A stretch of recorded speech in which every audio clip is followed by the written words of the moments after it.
Hey everybody, how's it going? How are you, Chris? I don't know if Chris is listening right now, but hopefully there is, and if you are, I want to know how you're doing. Please let me know. At any rate, welcome back to another episode of Random Encounter. We're into 168, and I've just got a whole bunch of review headlines to throw at you, so buckle up. The first of which comes from Alana Heggs, who was lucky enough to get her hands on Collection of Mana, and she overall gave the thing such a great positive score, and says this is the collection as it, should be remembered. And I agree, I got it myself, and I love it, and go check out what she has to say about the whole collection, how it's all put together. On the heels of that review comes Bob Richardson's review of Bloodstained Ritual of the Night, the Kickstarter darling that is doing pretty well. Mike Sollosi talks about it on this episode, so you can listen in to see what he has to say, and go check out Bob Richardson's review for a little more full-fledged details on the entire game as he saw it. Bob also reviewed Layers of Fear 2, an adventure game that has really stunning visuals and sound work that basically pulls you into the dark grittiness of the whole thing. But, has some other issues that leave some things to be desired, but otherwise he seems overall positive on it. A few episodes back, I spoke very highly of Druidstone, The Secret of the Menhir Forest, and my review went live for it not too long ago as well, and I really like it, and go check out my review to find out why I like it. Alana's also been busy with Dragon Quest Builders 2, another game that I'm actually really excited about and really looking forward to getting into myself. Has a lot of the charm and the wonder that the first one had with some nice improvements. It suffers a bit on combat, but otherwise she seems highly positive on it. Check out the review for more on that one if the whole building thing is your thing and you like Dragon Quest. Next we come to my review of Citizens of Space. Oh, Citizens of Space. Just want to love you. Just want to enjoy a good, wholesome, traditional RPG that takes place in space with wacky characters. Why couldn't you give me that? Moving on. Super Neptunia RPG. Remember when Nathan spoke about that on the last episode? Go check out his review. Overall, not so hot, but maybe you'll find something in there that you love. Lastly, Pete Leavitt got into Facile. I think that's how you say it. I don't know. A really awesome Neo Geo Pocket retro RPG that he dug up and did a cool retro review for us. He gave it an editor's choice, so it must be a solid thing and worth picking up a Neo Geo Pocket for, or somewhere where you can find it. I'm not sure how, but if you can, it seems like a really rad little game. Check it out. And that's it. That's our pile of reviews for you to go get caught up on. Of course, all the E3 coverage is now up and running. I think we've finally got it all done. So if you want to see our complete RPG coverage of E3 2019, go check out that whole feature. And in the meantime, enjoy this next episode of Random Encounter.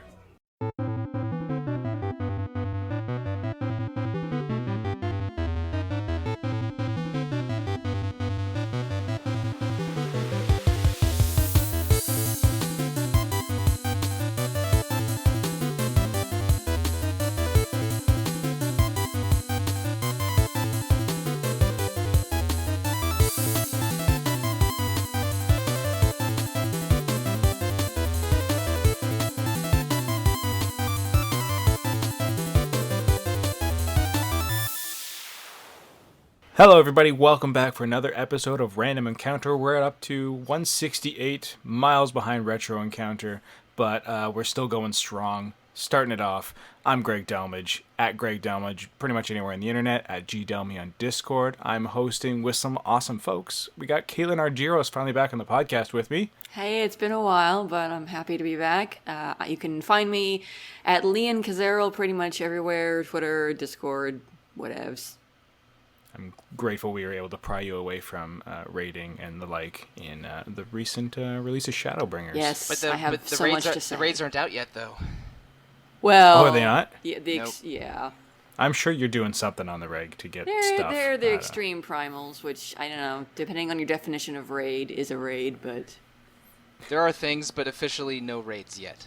Yeah. And that's Mike Sollosi. You all know that guy. Hey, Mike. Hey, how are you doing, Greg? Swell. I am Mike Sollosi. I'm at The Real Monsoon on Twitter, some variation of Monsoon or Mike on various places on the internet. And yeah, we just posted Retro Encounter number 196, so you have some catching up to do. So you're all good to record again tomorrow, right? Not tomorrow, a couple days, but it's never ending. And finally, we've got Czop, who is newer to the site over the past few months and wanted to come on board, and I'm always happy to have more voices. So here's Joe, everybody. Hey, Greg, thanks. Yeah, glad to be on the cast. Hi, everybody. Yeah, I'm back to RPG Fan after a couple of year hiatus. And, Oh, that's right. yeah, I was writing back in, 2013, but glad that the site has expanded a lot, and glad to be a part of this. Yeah, having help to write things is always welcome. And I guess, yeah, you haven't been on the podcast in the past either when you were around, eh? No, I never was. Well, let's, be grateful to have you now and get into some talking about video games. Joe, you've been playing something that was, I guess, reviewed a while back, and lately you haven't been doing as many RPGs, but you were into Persona Q2, which last episode Nathan spoke a bit about, but didn't get too in-depth with since he hadn't yet beat it. So, yeah, what kind of thoughts have you had in an extension to your review? Yeah, I mean, I think anybody, if you read my review, great positive reviews. I think it's pretty rare that, any poor Persona games are going to get turned out in terms of just general design quality. The music was awesome, and they had a lot of it. I mean, it was very Persona-y music, but if you like that, like I do, then you'll definitely like it. The only thing I kind of grappled with during the review was basically would somebody who hasn't played a ton of Persona games really like this? I mean, it was a quality game. As you know, the Persona Q series is kind of like the Persona version of Etrian Odyssey. Yeah, it's a bit of a spin-off. Yeah, it's a spin-off. And this one, Persona Q, the first one, was characters from 3 and 4. This brought in 5, and 5 was clearly the focus a little bit, which makes sense because it's one that a lot of people are probably being introduced to the series via Persona 5, and it's been very well received. Yeah, that's what Nathan was saying, and it just makes sense to kind of keep that ball rolling for them right now. I just thought it was kind of curious. I mean, Persona 3, pretty old at this point. I think it came out in, 2006 maybe? I don't have it off the top of my head. Persona 4, also aging. I would just be interested to know, and maybe there's other series like this. Is this really kind of going to appeal to a large audience? Just because a lot of the story, so to speak, the main plot was pretty straightforward compared to the main series games. And a lot of the story benefits that I enjoyed were really from knowing all these characters and watching them interact from the different games altogether. So it was a little bit curious, and it made me kind of have some doubts during the review. I mean, it's still a quality game I would recommend, but certainly a conundrum. Well, and for someone like myself, I guess is who you're speaking to. I've never picked up a Persona game yet. As we discussed on that episode of Retro Encounter, Persona 1's not the one to do it on.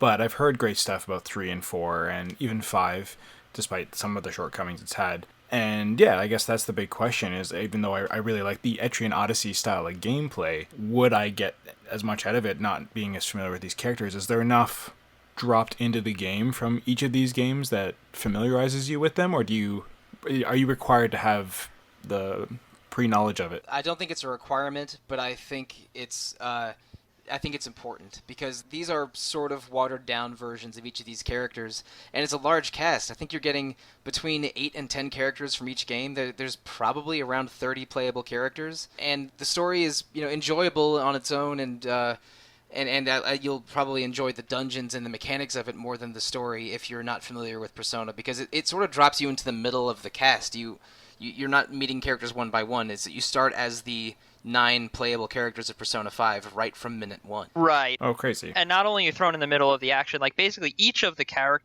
groups of characters, the cast from 3, 4, and 5, are each kind of ripped from the middle of their games. None of them have reached the resolution of their games, essentially. So this isn't I'll give you that it's not a post-game thing that, you need to know the full events of Persona 5 or any of these other games in order to understand what happened to these characters. But so it's a bit in media res. Yeah, right. It is. It's in Persona 5 terms, it takes place when you're about to brave dungeon number 6, I think, because that's the first one where the entire cast is available, and a certain character hasn't left your party yet, and also the first Persona Q was similar. It ripped the casts of 3 and 4 from specific points in the game when the monsoon happens in Persona 3, and during the school festival in Persona 4, I think. Which is weird because those games take place in, I think, 07 and 09 or something. But so it is sort of in media res where the 3 casts get transported from other dimensions and work together to solve a mystery where they're dropped into dungeons.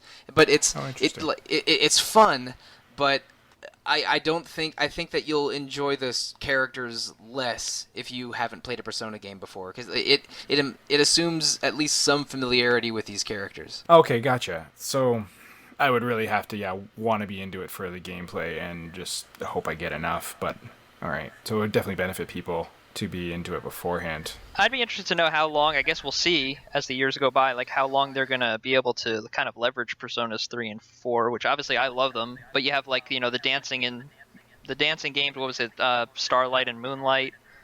And, Star Knight and Moon Knight. Oh, sorry, Night, thank not you. light. Yet another kind of thing where even though, that's a rhythm game, one of the draws is if you're familiar with those games and characters, let's put them in this situation now. Kind of an interesting thing. Well, Persona 4 had a bunch of extra games come out in between 4 and 5. I think the 2 fighting games, the Persona 4 dancing game, and Persona Q, among others. So I think that Sega Atlus is interested in leveraging these characters over multiple games. This is only the beginning of the Persona 5 crossover stuff. I guarantee you that we're getting a lot more Persona 5 beyond Royal and Persona 5S, the Koei Tecmo Musou game. But we are going to get a lot of Persona over the next few years, and I think they're going to be living in Persona 5 mostly for that. But I mean, Persona 3 and 4 are very popular still, even if they're more than a decade old. And I don't think it's out of the question for them to, release a remake before too long. So I don't think they're right now. They're focusing on Persona 5. They're justified in doing so. It was hugely popular, but Persona 3 and 4 aren't going away. There will be a Persona 5 arena before a Persona 4 arena -3. Yeah. Do you think they'll ever cross over with Persona 1 or 2? Extremely unlikely. I will not say no, but I would bet against it. At the very least, or I would say maybe at the most, they could give them a character, but from what you've said, it doesn't sound worth going back to in any way, shape, or form. They really haven't, though. If they were going to go back to Persona 1 or 2, I thought that might happen in one of those 4 spin-offs. It sort of hasn't. You can you hear Persona 1 character descriptions if you look on if you turn on the TV in Persona 3, and I think they mentioned some place names and company names from Persona 1 and 2 in the later games, but especially since they had different directors and writing teams, Persona 3, 4, 5 lives separately from 1 and 2, which is too bad because the Persona 2 duology is good. Well, in addition to those thoughts, was there anything else that you feel was kind of, missing being addressed in your review?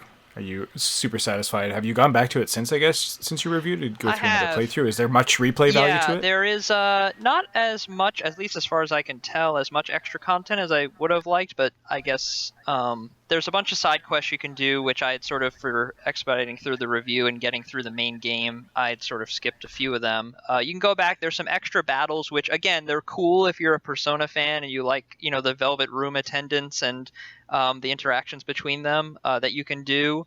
But there's not too much other than that, as far as I know. Now, Persona Q1, which I played and really liked, was 5 big dungeons and about maybe 45 to 50 hours. Is Persona Q2 similar in length and scope? Yes, it is very similar. I'm trying to think. 1, 2, 3, 4. I think there's actually one more dungeon, so there's 6 total dungeons. Yeah, I think that's what Nathan. Oh, is that what he said? Said 5. I thought there was 5 in Persona Q1. Yeah. In Persona Q1, it's definitely 5. Yeah, I think it's 6 in Q2, and okay, cool. It was a little, which is good because you have more time to play with all these characters. Because one of the challenges with the game was there's so many characters that it's great if you can that you can customize your party. So I really like Aegis, so as soon as I got her, I put her in my party. But there's so many that I felt like I ignored half the characters in the game, unfortunately. Oh yeah, by the second dungeon in Q1, I basically settled on my 5 for the rest of the game because it would it's not detrimental exactly, but it's a much larger time investment to try and level up people evenly or to switch characters now,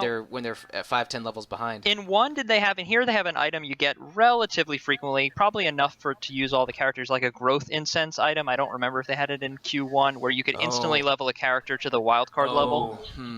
I don't think so. Maybe it was something you could buy in a New Game Plus, but I only played the first dungeon in New Game Plus. Yeah, but there wasn't a lot. I don't remember. No, I don't remember that in Q1, but I did play it I don't know, 4 years ago. Same, So it's been a minute. Yeah, I mean, they try in Q2, and I think it's pretty clever to have a system that would make you want to try other characters. They have like when you go to the dungeons, they're like, somebody might come out and be like, Aegis might come out and say, I'm feeling really good today, put me in the party. And they have like a boosted critical rate and a few other things. But eventually the level disadvantage doesn't even overcome that. And Mike, you only dabbled a bit with Q2, because I remember way back when it was announced, you were saying you were going to dive into it. How far have you I'm only gotten partway into through that? the first dungeon. I've been very distracted by other games in June and July. I will get to it later this year. I just have games to play in my backlog and for the podcast, and Final Fantasy XIV is never ending. Which we will shortly get to.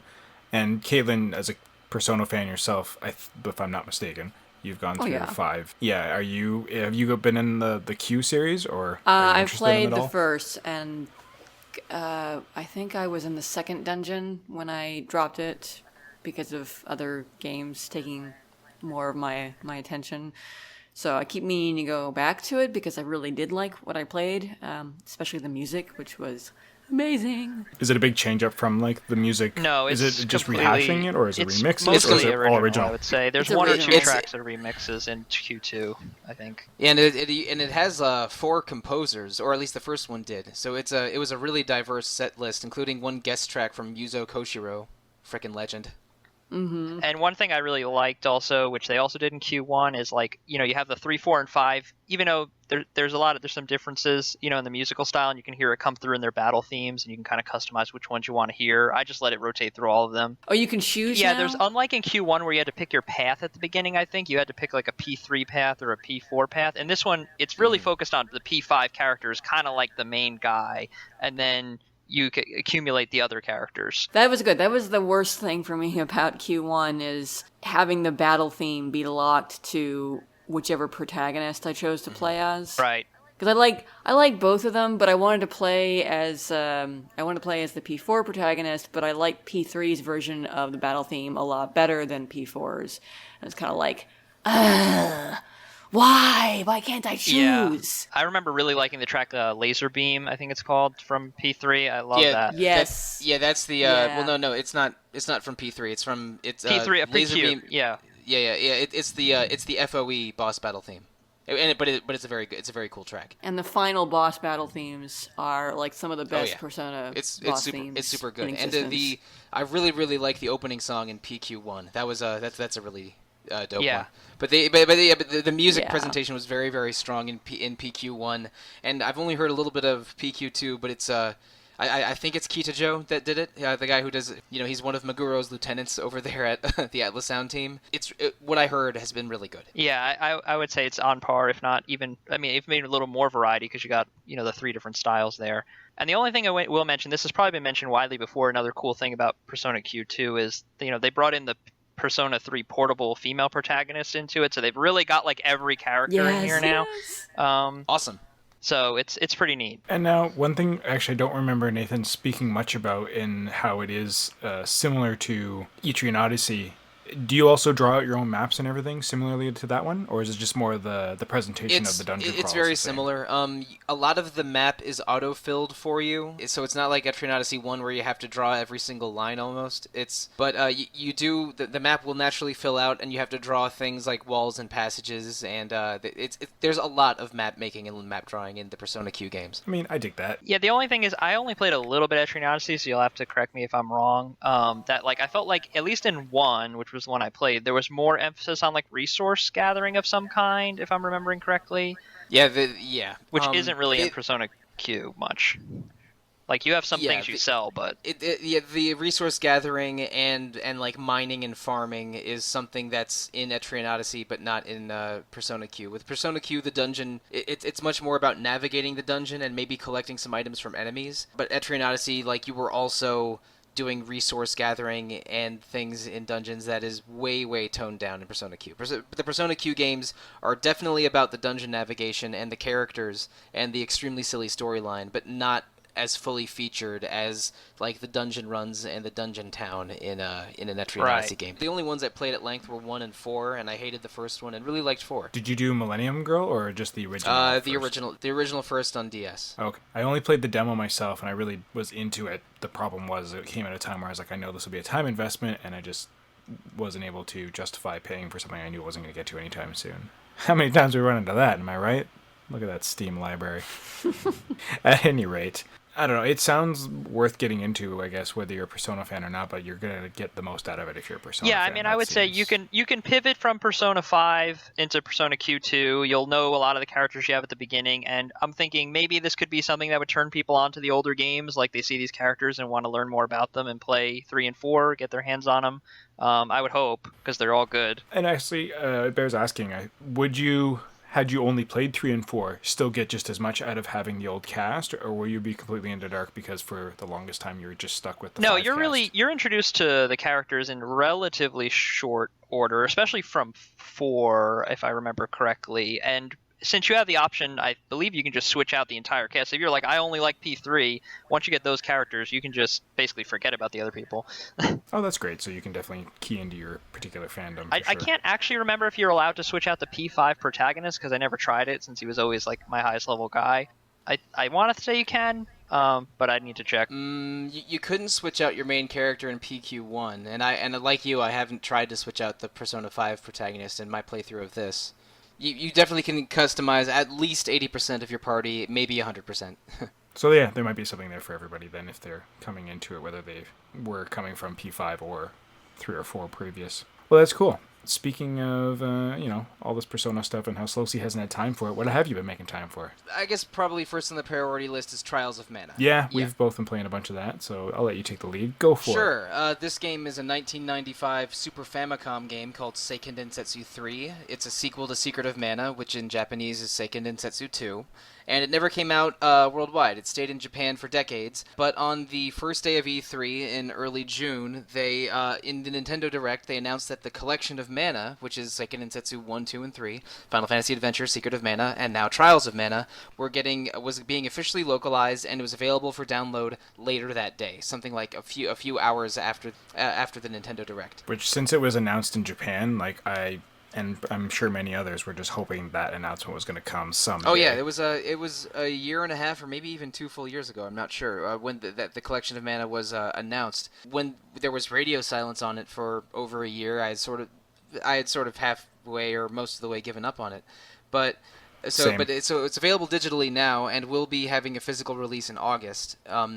But naturally, as soon as I got home from my vacation, I downloaded it onto my Switch and immediately picked up Trials of Mana. It's a game that I have played a bootleg, maybe not legal translation of for many, many years. I've beaten that game probably 8 or 9 times, but now it's been 9 or 10 times because I finished one playthrough already, and I'm about halfway through a second playthrough. That game is a little dated.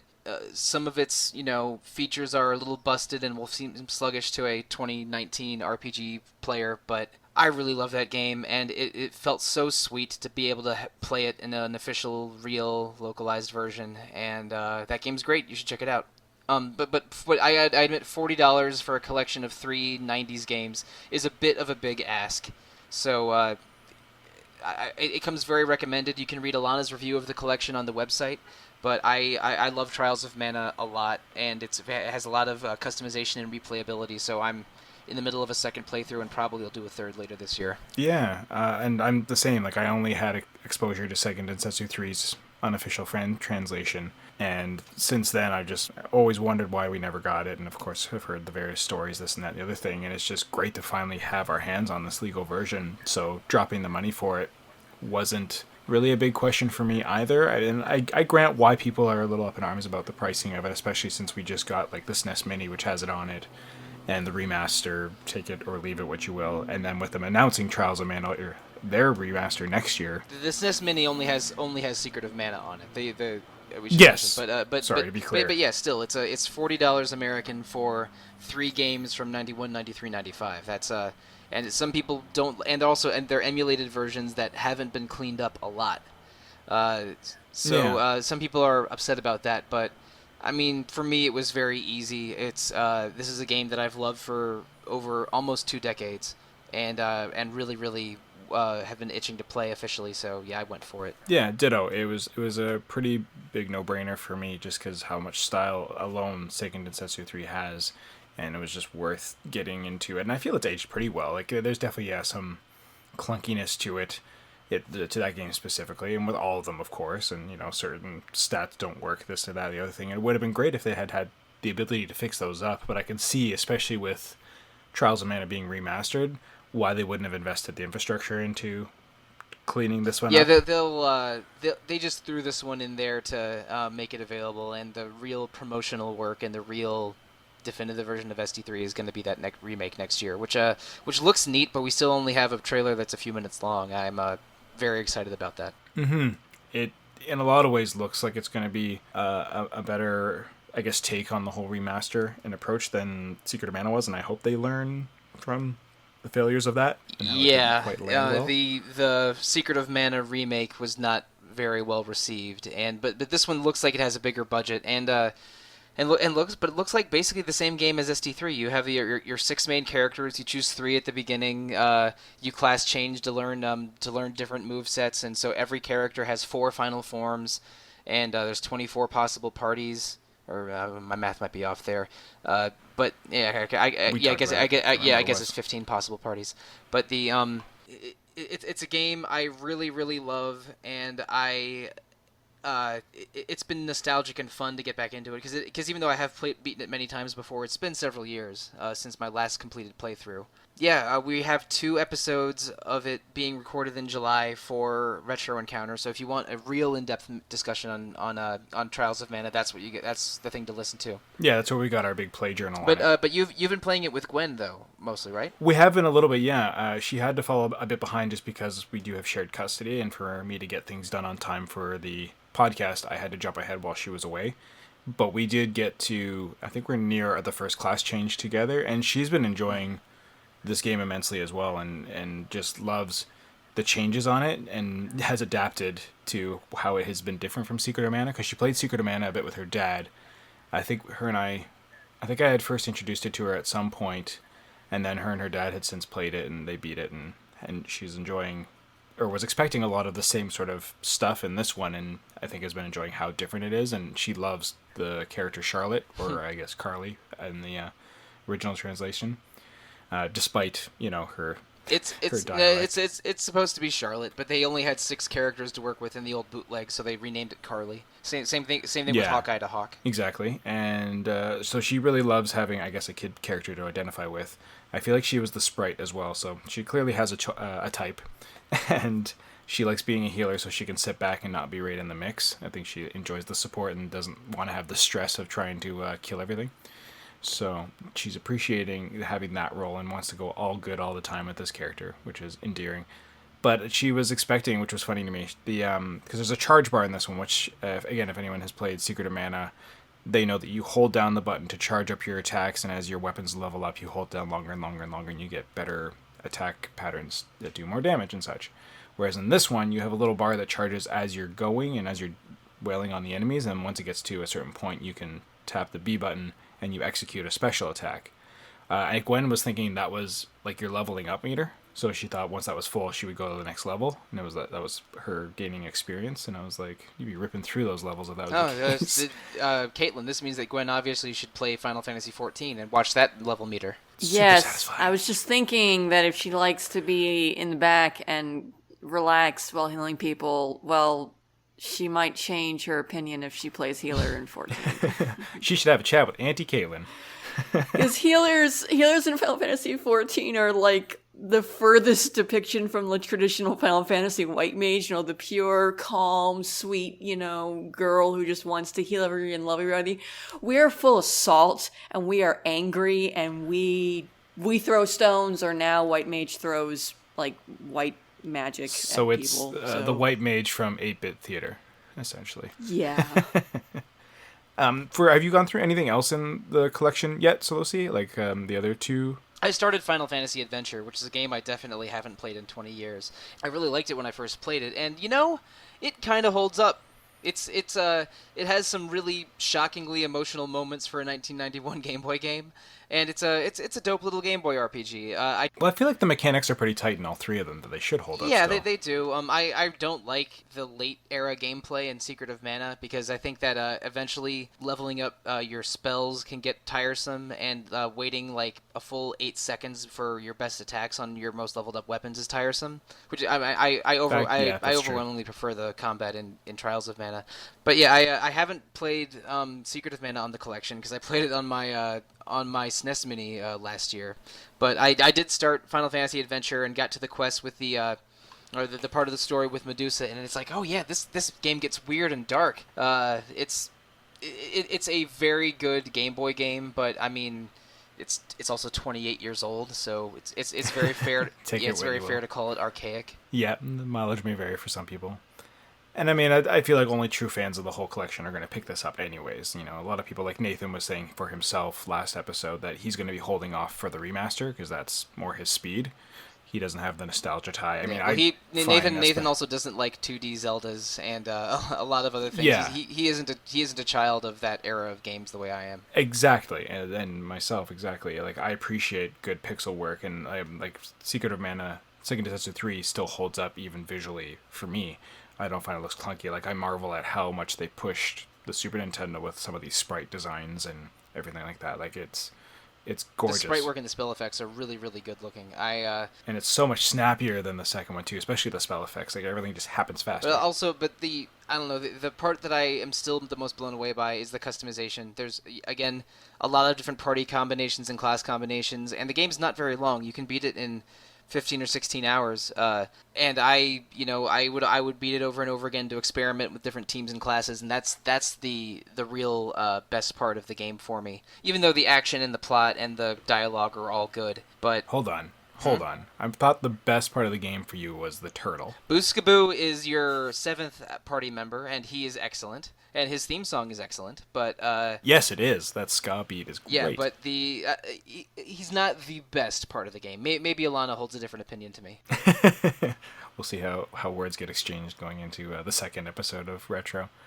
I just like how it's also portable. Like, it feels good having it on the Switch. I don't know if this game collection would have worked really like on exclusively held to the like the PS4 or some like a console based thing. I wonder if they'll ever end up porting this to Steam though. Maybe. I think Adventures of Mana found a PC release eventually, didn't it? The remaster one, right? Yeah, that was the phone one.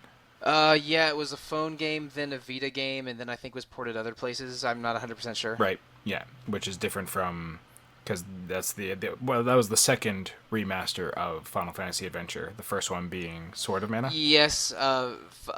Final Fantasy Adventure is Seiken Densetsu 1, and it was remade as Sword of Mana on GBA, and then Adventures of Mana on Vita and mobile. I'm not sure if it ever got. Okay, this is very weird. Secret of Mana's remake is on Steam and PC, but Adventures of Mana is not. Adventures of Mana is only mobile and Vita. And they're essentially the same engine.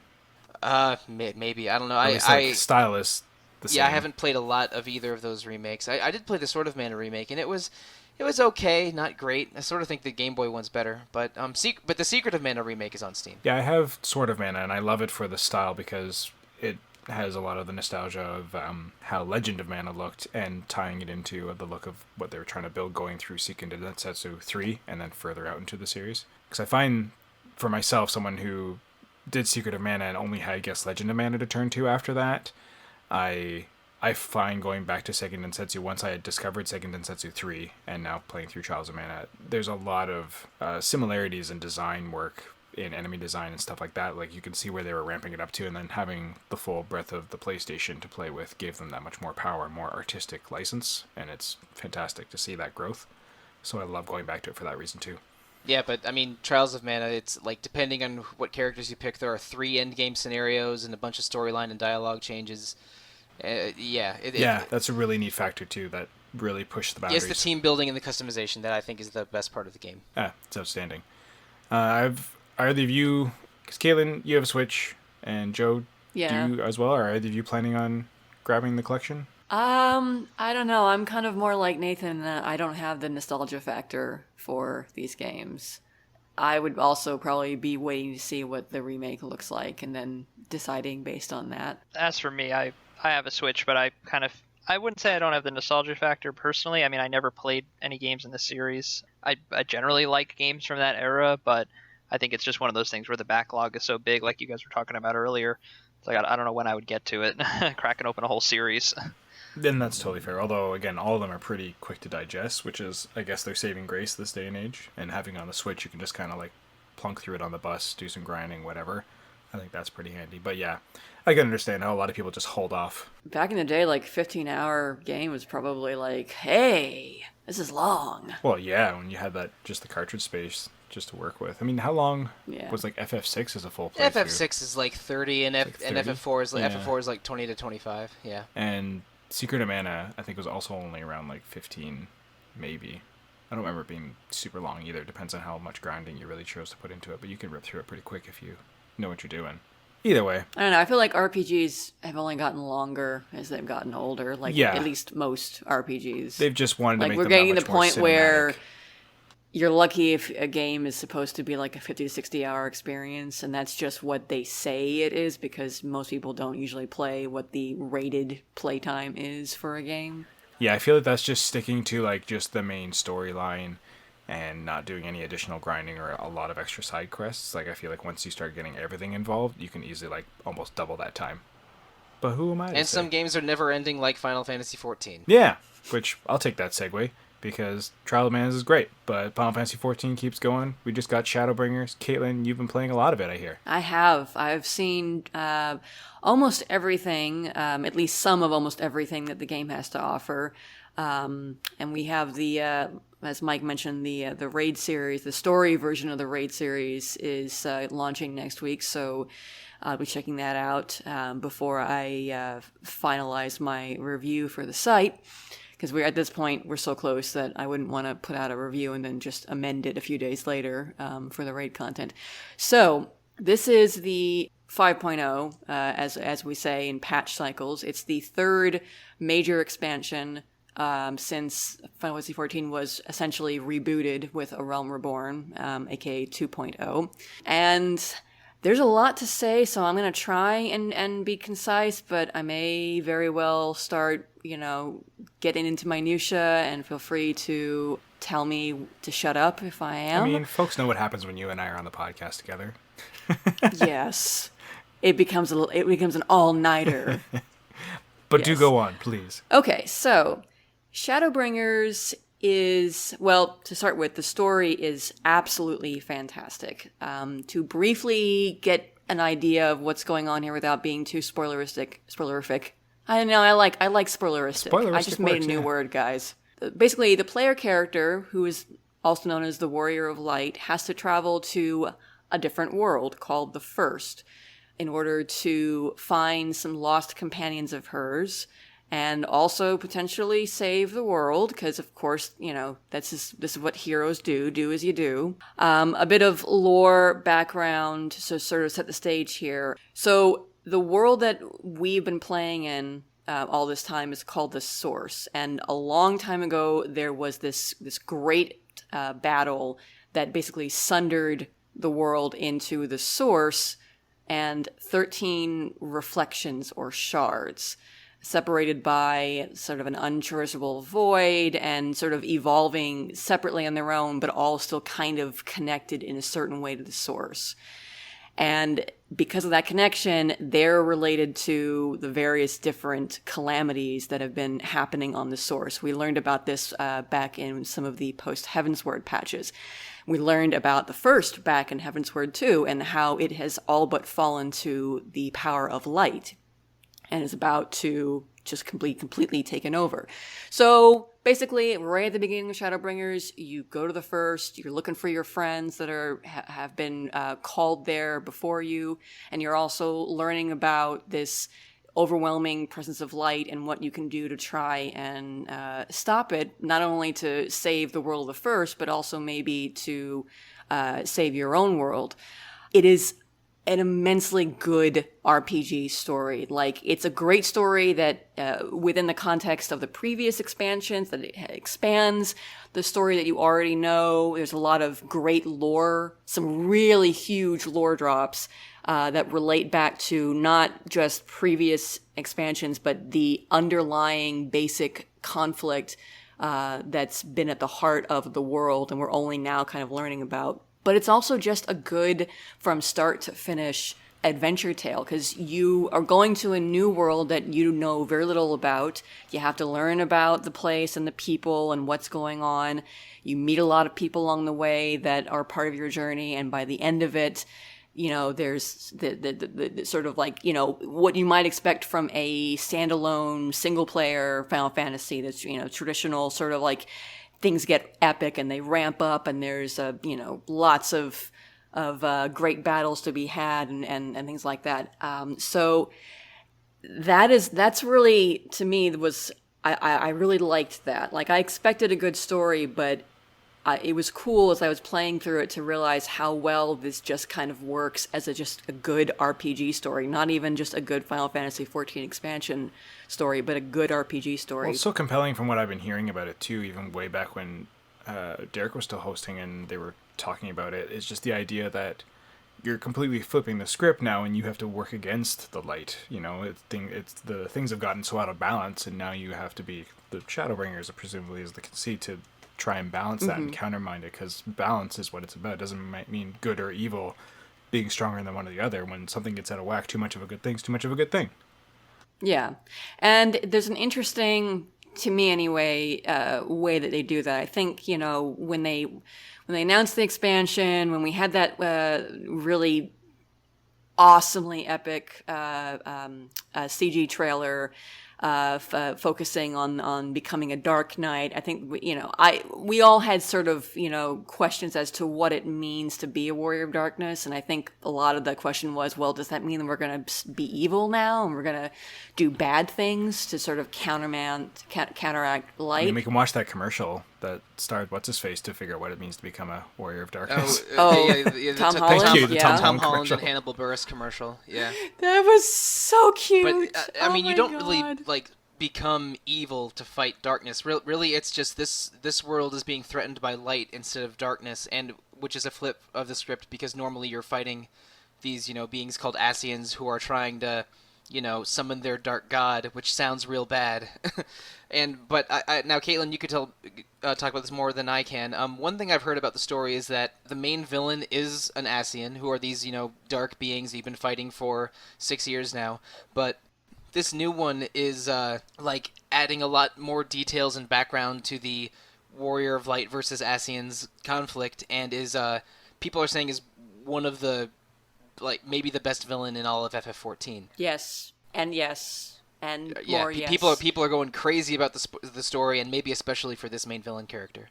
Yeah, so you do. He's introduced in some of the Stormblood post patches, but this is the first time that the heroes meet him and know that he actually even exists, because heretofore they had heard rumors of his name from another character also in the Stormblood patches, but they had never met him before. So he is present. He is the source of a lot of the lore drops that happen throughout the game, and he is a good villain. Like, the Ascians before kind of come off as being, they're kind of typical cliche bad guys. They wear dark robes, they wear masks, they cackle to themselves. They're really one note thus far, not a whole lot of depth, and almost no reason for you to think of them as anything other than just evil incarnate. And the character that your characters at least get to meet in Shadowbringers helps to contextualize what Ascians are, what their goals are, in a way that, you know, they're still bad people, but it humanizes them a little bit more just by having more context and information about their past and what they want and how they're going to do it. So he is great. And I don't want to say anything more than that for fear of spoilers, but I will say that there were people that were concerned about the fact that we're going to the first when there's still a conflict on the source against the evil Magitech Empire Garlemald, and like, is this going to be like a filler story? Because the focus up until now was very much on this war with Garlemald. This ain't filler, guys. This is some of the most important lore background for this game and for where the story is undoubtedly going to go, if not in the next expansion, then the one after. So this is some really great stuff. And beyond that, there are lots of great character moments. Like, all of your companions, the Scions, they all get character development and good moments, whereas they kind of felt a little bit like they were just your sidekicks through a lot of the Stormblood series. Stormblood was focused so much more on on Lys specifically, but also on Hien, and the other Scions kind of were in the back seat. So the focus is on them a lot here, and it's just, there's so many times where I was like, I would react out loud. I don't tend to cry even when I get emotional playing games, but I would wail at some moments. They tug at the heartstrings. There's some twists that I didn't see coming that have implications going forward. So one other thing that I loved was, as the story progresses, it gets more and more personal for the Warrior of Light, for your character. There's something going on that involves you in a way that is dangerous and, well, it's dangerous. I don't want to say what it is because that would be spoilers, but it was really cool to see the story take that sort of personal touch, because, I mean, we are a central figure in all the previous expansions, but sort of similar to the Scions, a lot of times we're there, we fight primals, we save the world, but the story kind of doesn't, focus on us so much as it focuses on what we do in the world around us. And here, there's actually some elements of the story that do kind of focus on your character in some cool ways that I really enjoyed. So I could go on, but I don't want to, I don't want to forget some of the other big things like battle changes and system changes and whatnot. So suffice it to say, it's the best story that Final Fantasy XIV has had, and that is, for me, saying something, because I love Heavensward. Up until now, Heavensward was that bar that every expansion had to meet, and as much as I did enjoy Stormblood did not meet it. I was hoping that Shadowbringers would meet that level. I was not expecting it to surpass that level. So Shadowbringers is now king as far as story is concerned. That's awesome. The praise has been immense for Shadowbringers. Like, people are calling it the best MMO expansion ever.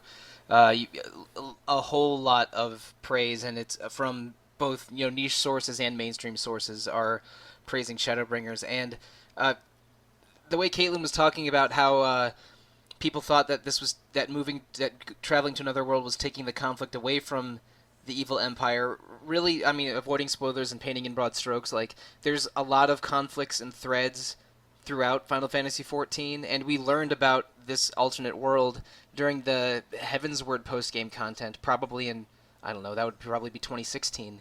So there were seeds sown for this story, and we know that, like, the Ascians, these dark beings, are manipulating a lot of the conflicts, and this is going into, like, deeper into the conflict of who the Ascians are. And I think it just opens so many doors. Like, the next chunk of story could be going back and fighting directly against the Empire again while knowing more about the Ascians. Or now that we know that there's that the main world is the source and there's multiple alternate dimensions, including the first, like, they could take the story to a new one of those worlds. Because the first is, Caitlin, I don't know if you mentioned this or not, but it's basically, like, thousands of years earlier, the worlds split into a bunch of parallel dimensions, and then each of those worlds sort of evolved separately. So the first is technically a mimic of the source, but it's much weirder, and you'll notice features from Eorzea, from the 2013 Realm Reborn world of Final Fantasy, but the vegetation and monsters will seem different or even almost alien. and that. Yeah, so the main areas in Shadowbringers basically are all versions of the A Realm Reborn areas. They don't look, the general features are kind of similar, like the version of the Black Shroud, the forest where Gridania is also a forest, but they look, completely different otherwise. So that was really cool, exploring these areas and thinking, wait a second, this is Thanalan. Wait a second, this is Limsa. Oh crap. So yeah, and that also ties into a later thing regarding our Ascian opponents, which was a really cool moment that I won't spoil, but it's cool. And the areas themselves are beautiful. There's so much color in this expansion. The initial sort of area outside of where you land is covered in purple trees and has, crystal clear blue water.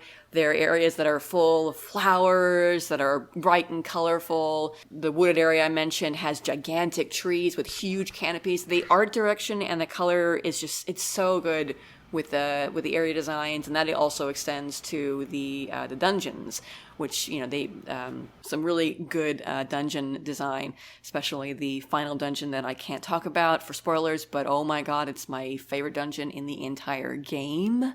So yeah, it's all good. The music is also utterly fantastic. Soken is he's really outdone himself. Yeah, I with think this, Soken's Final Fantasy XIV catalog is as good as any of Uematsu's catalog. It's the music in this those are strong words. I've been playing Final Fantasy games since 1992 or 1993. This is Final Fantasy XIV is cheating a little bit by having 6 years and maybe 8 albums worth of music, but it is so incredible. I'm just blown away by it. The way he plays with genre. One of the level 80 dungeons is a remix of some Heavensward dungeon music and Final Fantasy, like a NES Final Fantasy 3 melody, and it's done in almost like a big beat electronica kind of song, like it's a Pendulum album or something. It's unbelievable. And the boss fight in that dungeon is a live version of one of the raid boss battle musics in also from Heavensward. It's a remix of one of the Omega boss themes from Stormblood, and also a remix from a 24-man raid series in A Realm Reborn. I don't want to specify because that might tell you what the dungeon is, but it was very cool, that music. If I'm thinking of the dungeon that you're talking about, anyway. No, it's a remix of Omega and Alexander with Crystal Tower stuff, because that was the FF3 NES game I was referring to. It's like a mix of all of them. It's crazy. It's not an actual episode. Okay, so regardless, those two pieces I was referring to are appropriations or references to earlier Final Fantasy content and earlier FF14 content, and is in a genre that I would not expect in a dungeon theme or a boss battle theme. And the dungeon boss music is killer. It has yes, maybe one of the best versions of the how every Final Fantasy battle theme has the dun dun dun dun dun dun dun dun, has to have some variation of that. It has maybe the coolest opening percussion and strings in any Final Fantasy game, and it's very the epic. Raktika Greatwood music reminds me kind of the Azim Steppe music from Stormblood, in that it's sort of it's almost like a world music genre with the sort of very serene choruses and big percussion. It's awesome. Like, even if you're not a Final Fantasy XIV player, if you don't care about context, go on a YouTube safari of the best FF14 music, because it is, I think, among the best catalogs of RPG music ever made. And Shadowbringers is maybe the best slice of FF14 songs. It is. I am blown away by this soundtrack, and I am still only going in Stormblood content. My highest job level is 65. What he said, basically. I have almost nothing to add to that, because it's all true. I'm a little verklempt. Except to say that the thing that Soken is really great at, in my opinion, is his ability to use a theme in lots of different ways. He does that with the main theme for every expansion, which gets used in the hub worlds, it gets used in cutscene music, it gets used in boss theme music. And that's really strong here. That boss thing that we were just talking about is basically a remix of the trailer theme that we saw way back. All of the dungeons are basically arrangements of the music that plays in the area that they are located in. And I have to say, I cannot explain the context, but the music used in the final story dungeon is like, I can't stop listening to it. Like, and the true story, when I got to that area, I didn't like the music at first. I didn't hate it, but I didn't like it. But as I continued through that area and then eventually got to that dungeon, I absolutely fell in love with it. It's used in such a really good way. That whole dungeon is used in a really good way that you don't see in a lot of dungeons, even in Final Fantasy XIV. It's used to tell a story, and that was a really cool experience. That honestly, my first experience in that dungeon, I wish I could get back again because it was so good. I want to have that first experience in that dungeon again. And one other late dungeon in that game, I think it's the last optional dungeon. The soundtrack is like, sounds like a 1950s or 60s radio being tuned, and then it's Bioshock. Yeah, no, it's Bioshock because you're right. It's a jazz trio, piano, drums, bass playing, and then there's I think for the quote unquote chorus of it, they bring in a string orchestra a little bit, but it's basically a jazz trio song with radio sounds mixed in, and it's creepy. breathtaking. And in the context of the dungeon is creepy, and I've seen the comparison to Bioshock, and it makes sense. And like, holy cow, the audio presentation in Shadowbringers is amazing. And the voice acting too. Oh, like, yeah, we're talking about music, but the voice acting is also across the board very good. So like, my mind boggles. I mean, I know I'm being like super like, this is amazingly good. It's not like absolutely everything was perfect. There are, of course, issues, most of which at the moment exist more like in the battle changes that they've made to the game, which they will have to address. They always do balance patches after a major expansion. Healer mains are upset. Yes, healer mains are upset. So as with every expansion, there's always a rework to the way the battle system works. They remove skills to try and deal with skill bloat. Everyone gets new skills. There are new jobs, and there are a variety of opinions I've seen from people as to whether or not they like the changes made to their jobs. Healers are not happy, although Scholar and Astrologian mains are far more unhappy than White Mage mains are. I'm actually sitting kind of pretty because White Mage didn't have a whole lot that was messed with it. It still plays pretty similarly and has some new useful tools. I feel for Astrologian mains, though. They kind of got the short end of the stick. And it's same with DPS. There are some DPS that are jobs that people are unhappy with. And they'll, like I said, this happens all the time. They make sweeping changes with the primary expansion, and then they spend the rest of the post-expansion patches trying to, balance and fix things and whatnot. So we'll see adjustments as they go down the line. There are two new jobs, a tank called Gunbreaker and a DPS called Dancer. Gunbreaker is kind of interesting. We were talking about this in the pre-show about how it's kind of a combination of like, pick your tank, but like maybe a paladin with a DPS. It kind of has, it's a little bit more focus on pulling off combos to build a gauge and then, bursting into a DPS kind of thriller. And I'm saying this for anyone listening, I don't play tanks. I unlocked Gunbreaker and I ran a few things with it just to familiarize myself. Well, I have every tank at level 60, and I only have leveled up Gunbreaker to level 61. But your assessment's pretty accurate. It's definitely a tank, but it has a lot more button presses and a lot more a lot more technical nonsense than most of the tanks. A lot of I'm a warrior main, and I think the warrior got, if anything, less complicated in Shadow. Warrior, I've heard warrior hasn't changed. Because warrior hasn't changed very much. They removed one of the combos and one of the stances, and a lot of the new skills are just upgrades of old skills. So if anything, I think I have fewer buttons on warrior now than I did than I did in Stormblood.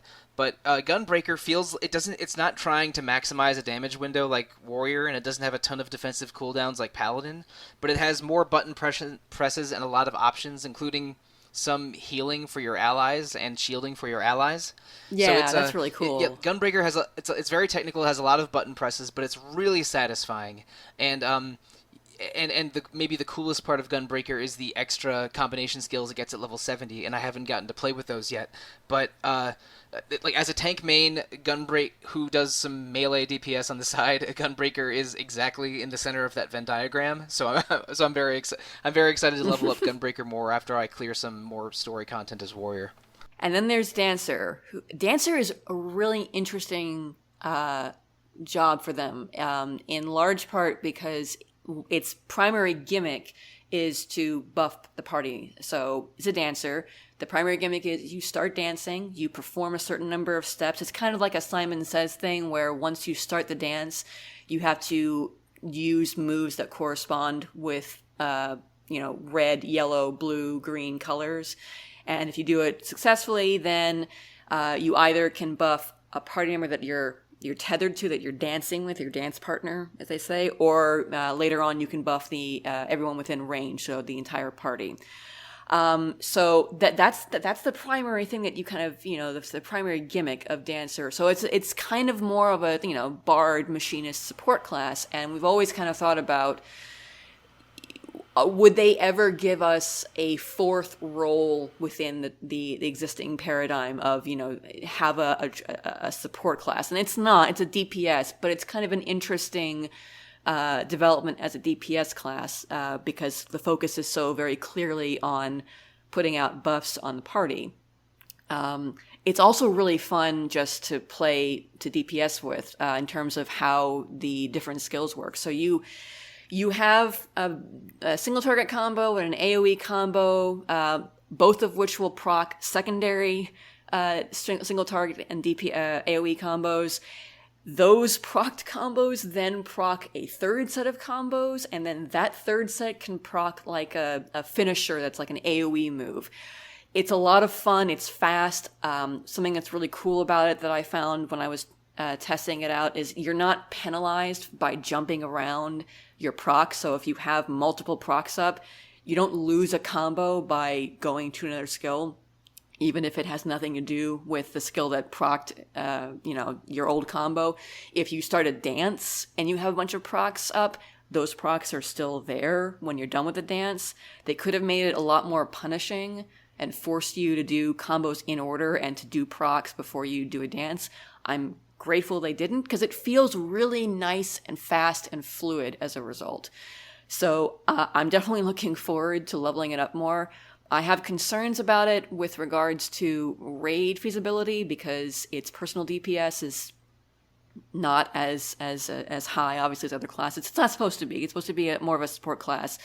But we'll have to see how its personal DPS and the amount of raid DPS it can put out on other party members gels with other classes in for that it'll just be time and experimentation, because the most in-demand melee for a lot of raiding in Stormblood was the ninja, which has the lowest DPS of the 4 melees but has the best support skills of the 4 melees. So we'll see how the balance shakes out, whether the support that the dancer offers will outweigh the more powerful offense of machinist or bard. But Caitlin, we're bearing the lead a little bit. Dancers wield bladed chakrams like boomerangs, and gunbreakers use FF8 gunblades.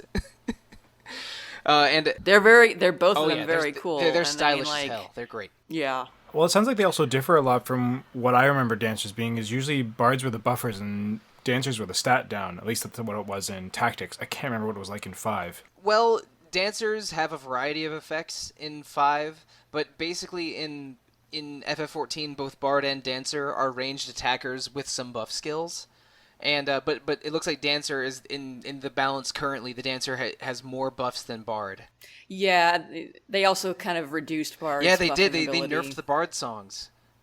I don't know if I love it. It's kind of weird because they said that they wanted to reduce party synergy requirements, so that's kind of related to it. But then they wanted to emphasize dancers because that's the whole point. Dancer is supposed to be able to boost party synergy by buffing the party. So it's kind of this weird thing where it's like, I feel bad for Bard mains, because if their whole identity was based around I'm there to boost everyone else's DPS, and now it's like Dancer is the new hotness. I think they wanted to avoid situations like Bard Dragoon. Yeah, in Stormblood, Yes. Bard deals piercing damage and gets procs from extra critical hits, and the Dragoon can reduce enemy piercing defense and give a buff that creates critical hits. So like they were perfect complements to each other, and so powerful a combination that I think both of them topped their roles for a lot of the last patch. And so they wanted to remove ultra synergy like that. So they removed the different damage types, and then now it's no longer slashing, striking, piercing. And they also they gave Bard fewer support buffs. So they wanted to create more options, and to do that they reduced some of the obvious synergy combos. But so far it feels okay. Like I just messing around with Warrior a lot, and Paladin and Gunbreaker a little bit. I think the tanks play more similarly now. Yeah, they're because they all have a 3-hit single target combo and a 2 or 3 hit range combo, and they removed the tank combo, and they all have a bunch of defensive cooldowns, and they all have one stance that's an identical enmity stance between all 4 tanks. Yeah. This is the best time to start tanking if you've never tanked before, by the way, because it's never been easier than it is right now. It's easier now. When you get to advanced content, you need to be very... now tanking is less about managing all of your buttons and being technical, and more about being aware and playing smarter. But I think tanking has gotten easier, but the focus on it is also, I think, a good design decision. Basically tanking feels the same, but I have fewer buttons to think about. And again, as a tank main, Warrior feels the same, Paladin feels slight changes, and Gunbreaker is sort of exciting and new. And the other class I play the most, Monk, has only a couple changes, and they're all positive. I love the changes they made to Monk. We'll see how things, I guess, pan out. I know that part of the problem with the healers is that they, people who don't like the healer changes, is that they kind of homogenize the healers a little bit too much. So we'll see. I haven't leveled my Astrologian. I have dabbled in it. I'm actually a little bit scared to take it into dungeons and Duty Finder, just because they made things. One of the things that they did is they wanted healers to have to focus more on healing. So things hit harder in dungeons, in trials, the whole shebang. And tanks are still pulling, in Duty Finder, they're still pulling multiple packs usually, so big pulls. It's harder to keep tanks alive now. And I mean, not that that's a problem, but like, I have to scramble sometimes even on White Mage. And White Mage has some of the best toolkits for those kind of pulls. I'm kind of legit scared to try doing big pulls on my ass just because of their reduced potencies and whatnot. So, but this is also that they will likely change. They will nerf things. They will buff things. We'll see how things shake out. If not, when they drop the Savage raids, then we'll see changes made in the next main patch 5.1. I haven't heard anything about a single job being overpowered, though. Like, is there a candidate that the community thinks needs to be nerfed? I haven't heard much. Well, Scholars and Astrologians definitely want White Mage to be nerfed, I'll tell you that. Okay, White makes Mage sense. can put out tank levels of DPS right now. Oh, weird. It is stupid how overpowered White Mage, the potential DPS anyway, can be. Dragoon is super powerful right now. Bodes well for me. I'm sure Dragoons love it. Black Mage I've seen Black Mage parsing huge amounts on the high players, the players that are, parsing super high. The level 80 jump that the Dragoon gets looks incredible. Oh my god. It's sick. It is in a good way. It is either that or the level 80 Dark Knight skill that almost is a spoiler, are the two coolest new moves I've seen, I think. Yeah. Everything looks really cool. All the it looks so moves good. look really cool. Even if you're not super happy with what they do, they're super cool. Dark Knight is my least favorite of the 4 tanks, but I kind of want to level it up to 80 just to get that cool new skill. It looks so great. And for the awesome story, Dark Knight has, Yes. Dark Knight has maybe the best level 50 story quest. It's which awesome. worth pointing out that the person who wrote the Dark Knight story was behind the Shadowbringers story. Yeah. Oh shoot! What's her name? It's Natsuko something, right? Mm-hmm. Yeah. Oh, so that's part of the reason why it's so good. Yeah, I think it's Natsuko. It's either Ichikawa or Ishikawa. I forget. But she's like she wrote a lot of the best like job quests in Stormblood and Heavensward, and is now the main scenario writer. And now she's a goddamn heroine. I mean, holy crap! She's been responsible for so much of the best writing in FF14 that I want more out of her. Like, have her write everything forever. They better not let her go. With apologies to Yoshi P. Give her FF16. I'm not and let Soken do the music. Yeah. Keep Soken and Ishikawa around, please. Yeah. Yes. Okay. So we've been talking about this for a while. I don't want to keep droning on, but there's just a few other things I want to mention that are interesting changes. I mean, for me, the most exciting thing is always hearing about the new classes, but I'm glad the story holds up around them. Mm-hmm. And I do have a question about, just before you go on further, sure. When you were talking about the environments earlier, we just kind of jumped off into the music, which, again, I've been hearing insane things about. Mm. For the environments themselves, have they gone, like, really alien with it? Like, you're saying the colors and stuff are very dramatic, but, like, design-wise, is it a alien world, or is it just, it's a world that just has crazy colors? Well, it's kind of both. Like, it's not... Okay, that's exciting. It's not like it's a completely, like, you can't relate anything that you're seeing here to something that you've seen in the world of 14 or in real life. It's not like that alien. No, but it is arrestingly different, like, especially where you end up when you first get to the first. Haha. It's so kind of, immediately in your face kind of different that you do kind of have that sensation of, holy crap, I'm in another world. And it's almost not until you start really exploring a couple zones that you kind of pick up on and realize, wait a second, this is Mordona, this is Limsa, this is Ishgard, like, and they're not trying to make it super obvious. Like, it's not like you would find the same, structure or the same hill or the same whatnot. But there are enough similarities that once you think about it and think, wait a second, this is a reflection of the source. Of course, the basic structure of the land should be similar. That you kind of start to notice things like that. And this is unrelated to world building, but I think that Shadowbringers is basically going to mimic the content distribution from Heavensward and Stormblood. Oh, yeah.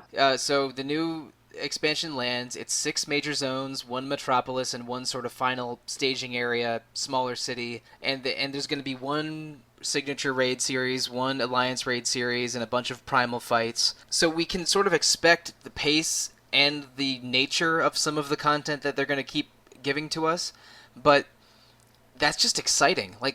Because they've been supporting FF14 so well, we know what kind of content is coming, but the level of quality of the 5.0 content is so high that the FF14 community is maybe at an all-time peak of excitement right now, and it's the more I read about FF14, the more excited I am for more FF14, and again, and it's showing in the crap. Servers. They've been congested. Oh my god! Before yeah, early access. Like it's super hard to make a character on a North American server right now, unless you get up in the wee hours of the morning. I had to wait 20 minutes for a single player duty for a job quest. Mm-hmm. It would, again, not multiplayer. It's just me doing some solo content to upgrade my job. The servers were so busy, I had to wait 20 minutes for it to create a solo instance.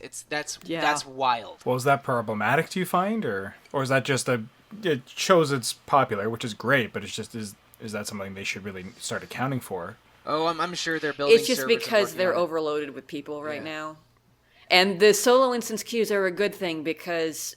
Man, Mike, you will not have experienced this because you were not playing Stormblood when it launches. But everyone who played Stormblood during early access at launch remembers Raban Extreme and Pippin Extreme. Oh yeah, I've heard about that. I don't even know what it is. But I started FF14 in late 2016 and then stopped playing around when Stormblood came out. So I barely missed it. Those were, they made the mistake of having solo instances that were very early on in the story, and they did not have a way to queue people for that. Once the server, the instance server for those duties were at max, you could not progress. You couldn't even sit in a queue and wait. So people would get glitched out trying to progress the story because it was so early and because they were flooded with people.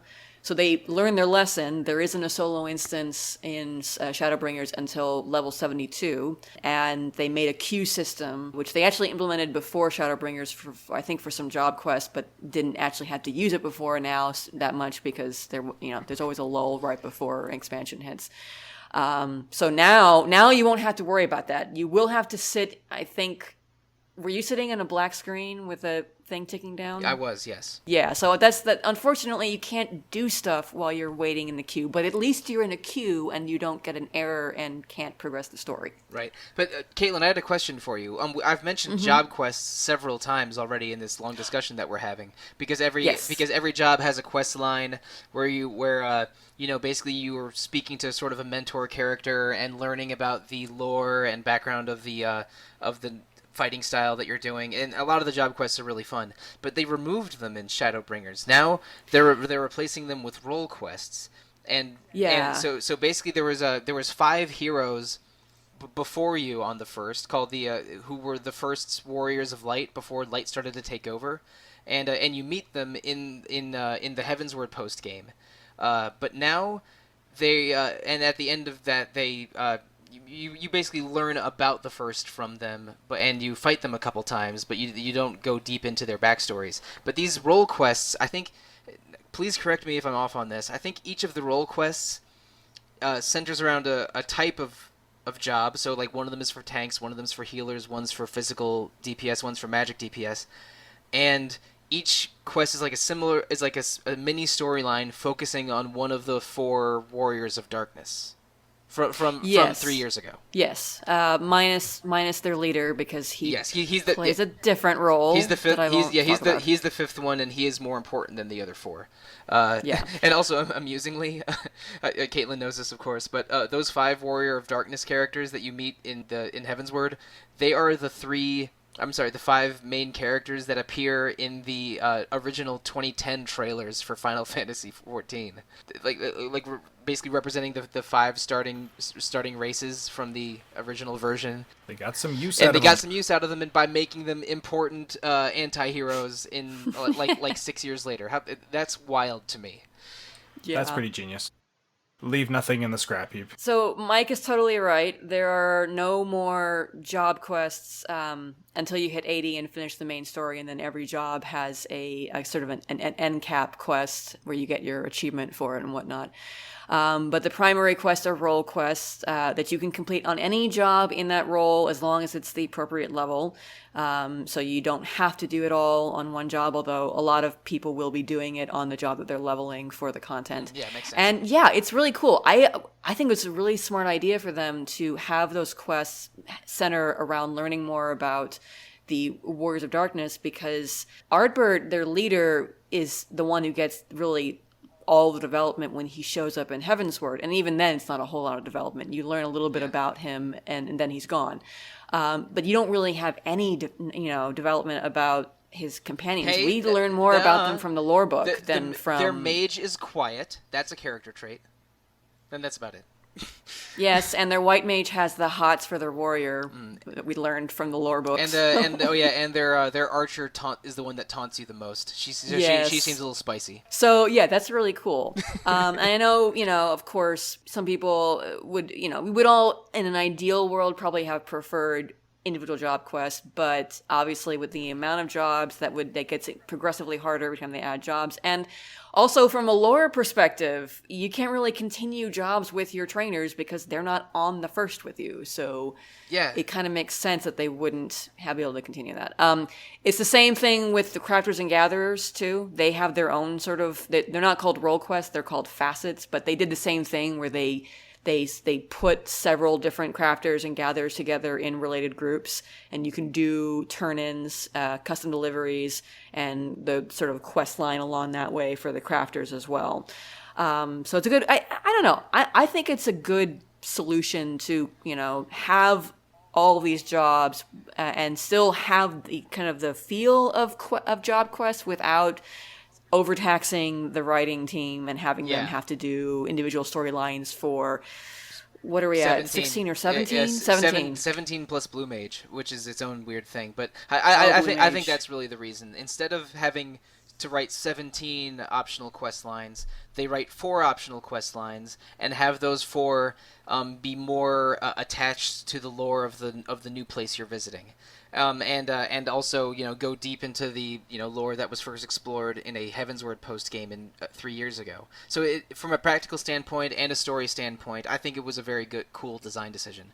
And again, I don't have anyone at level 70 yet, so I can't start those quests, but I'll get there eventually. You'll get there. I'll get there. You're making good progress. Yeah, So- I can be a pretty intense power leveler when I put my mind to it. And if you, I don't know, anyone that checks my lodestone page will be like, oh geez, he got another job to level 50. What a maniac! And I'm sitting here as a level 6 Lancer. I started my free demo phase, whatever it was, subscription, like at the beginning of the month, and then I got like 2 different projects handed to me for the site, and they're just like, hey, just a reminder, your free period's ending. I'm like, oh well. I have 8 jobs at level 60, another 4 or 5 at level 50. Yeah, so, well, what else do you have for us with Shadowbringers before we press on? Oh. Well, there are a lot of little Oh, boy. changes to things, like they got rid of TP, so now everyone uses MP for their moves. There's Why is that significant? Just to unify the because consumable term? TP was only used by tanks and physical DPS. Casters would only, in the olden days, would only ever use TP to sprint, back when sprint still took all your TP away. So you have like half of the jobs that have nothing to do with TP. And it just became kind of like it's an extra thing to keep track of. It would clutter the party list, because the party list would show both MP levels and TP. So they just decided to consolidate them into one resource, as opposed to having multiple resources that not every job uses. Although not every job uses MP anyway. So, like Gunbreaker, I don't see Gunbreaker has no skills, I don't think, that use MP. Yeah, neither does Warrior. I think the only tank that but Dark Knight does use MP a lot, and I think Paladin uses it a little bit, but Warrior and Gunbreaker don't use MP at all. Yeah, Paladin has a part of the rotation where they're spamming, Holy Spirit, over and over again. And then Dark Knight uses MP all the time. Yeah. Yeah. So little things like that, little quality of life adjustments, and we'll see how those things shake up. One of the nice additions, though, in terms of functionality, is the trust system. So we kind of had a precursor to this before now. If you would level up your squadrons with your Grand Company, you could eventually take them on missions where you have AI playing your squad and you're there filling whatever role is needed. And they're pretty stupid and bad, but you can get through a dungeon, they get experience, you get experience, whatever. This is sort of an evolution of that system, only it's not random squadron NPCs, but it's the fellow scions that you are traveling with. They all have different roles that they can play, so no matter, what job you're working on through main story or leveling or whatnot, you can find a group, you can make a party that will comprise tank, healer, and 2 DPS. The AI is improved, from my experience, decent amount from squadron missions. They still run slower than if you were to go and play with other people, but that is in part by design to make sure that people actually still use Duty Finder to run content, so that we don't have a dearth of available players. And it's really neat because they have their own styles of doing things. Alize, for instance, she will hit limit break the second that you have it. So if you're on a DPS class with her, you're gonna have to fight her to limit break. So things like that, and they're they might get hit by things more often than other characters or whatnot like that. And they'll also have little commentary as you go through dungeons as they see things. And it's just kind of cool to go through these dungeons, at least for the first time when you're going through the story, with these NPCs that are part of the story with you. It makes it feel that much more like a traditional RPG Final Fantasy experience. And it's also great because, like, you know, the first time I run through a dungeon, I want to take in the scenery. I want to learn the boss fight.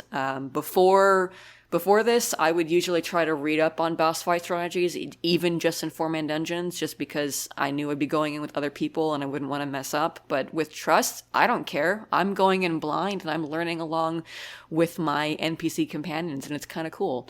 So that's a really neat system that they've added. I hope that it continues. They only are available on main story dungeons, so the bonus dungeons at the end of the game right now you can't use them on. And it's only from level 70 above too. You can't do old dungeons. Yeah, it's only Shadowbringers main story dungeons. They have said that they would ideally like to expand them to previous content, but they have to program the AI behavior for every dungeon and add in like their little commentary and whatnot. So just make Estinian as aggressive as possible and a super jerk. I want Emmerich as on Paladin, please. I want Estinian as a dragoon and Hilda as a machinist. Please and thank you. Yes. It's still a really neat sounding system, though, I guess, for people who just don't have the time to get into a raiding party or whatever. It's really good for DPS whose queues suck right now and in general compared to tanks and healers. Even tank queues kind of suck right now because there are a lot of influx of tanks because of Gunbreaker. When I have level up DPS, I can only use those Grand Company AI dungeons that you mentioned earlier, or alliance raids, because they need more DPS than usual. But you're right. In general, DPS queues are the worst. Yeah. So it's cool. The whole thing is cool. I could keep talking about it, but I think I should save some commentary for the review, lest totally fair. Lest listeners read the review and say like, "Oh, I heard this all already." Are you, Joe, someone who's ever wanted to get into Final Fantasy XIV and been curious about it? I played Final Fantasy XIV probably right back before Heavensward came out, and I got up to maybe like level 45 or so. I remember liking it a lot. I don't really remember why I stopped playing. I think I just sort of...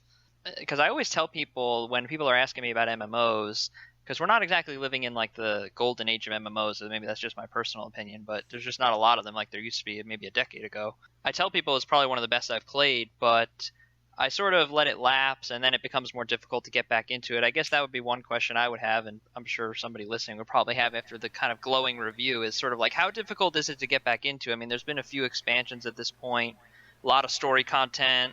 I'm thinking back to when I played World of Warcraft. You know, you get into it later, it's like you got all these empty zones and like kind of pointless quests, like in Burning Crusade and stuff like that.